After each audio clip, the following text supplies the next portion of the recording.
الحمدللہ والصلاۃ والسلام علی رسول اللہ وعلی آلہ وصحبہ ومن والہ۔ محترم بھائیوں اور دینی بہنوں، السلام علیکم ورحمۃ اللہ وبرکاتہ۔ فقہ کے اس کلاس میں آپ سب کا سواگت ہے اور آج ہم جاننے والے ہیں سجدہ تلاوت کے بارے میں۔ سجدہ تلاوت کیا ہے؟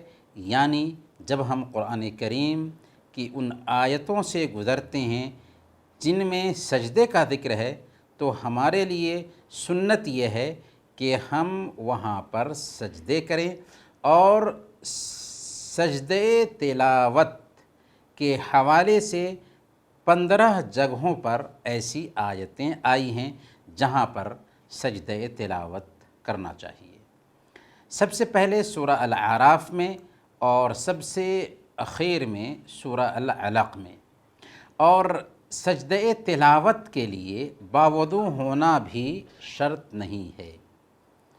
اللہ اکبر کہے اور سجدہ کرے، سجدے کی حالت میں سبحان ربی العالی، سبحان ربی العالی وغیرہ کہے، اور جو دعا چاہے کرے، جیسے یہ دعا سجد وجہی للذی خلقہ وشق سمعہ وبصرہ بحولہ وقوتہ فتبارک اللہ احسن الخالقین۔ سجدہ سے اٹھتے وقت اللہ اکبر کہنے کی بھی ضرورت نہیں ہے اور نہ ہی سلام پھیرنا ہے، یہی راجح قول ہے۔ یعنی دعا پڑھ کر کے اٹھ جائے، اللہ اکبر کہے بغیر، سلام پھیرے بغیر۔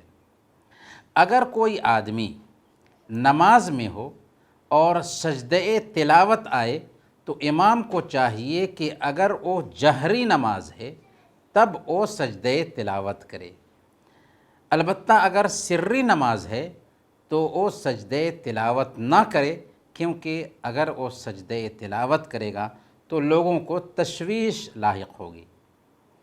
سجدہ تلاوت یہ سنت ہے، اس لیے اس کو واجب نہ سمجھا جائے۔ صحیح بخاری اور صحیح مسلم کی روایت ہے، اللہ کے نبی صلی اللہ علیہ وسلم کے سامنے حضرت زید بن ثابت رضی اللہ تعالی عنہ نے سورہ النجم کی تلاوت کی، لیکن آپ نے اس تلاوت کو سننے کے بعد سجدہ تلاوت نہیں کیا۔ یہاں پر ایک مسئلہ اور بھی سمجھنے کا ہے کہ اگر براہ راست آپ خود تلاوت کر رہے ہیں یا آپ کسی کی تلاوت سن رہے ہیں تبھی سجدہ تلاوت کریں گے۔ اگر ریڈیو سے تلاوت سن رہے ہیں یا ریکارڈڈ تلاوت سن رہے ہیں تو اس وقت سجدہ تلاوت نہیں کرنا ہے۔ تو یہ ضروری مسائل رہے سجدہ تلاوت کے حوالے سے۔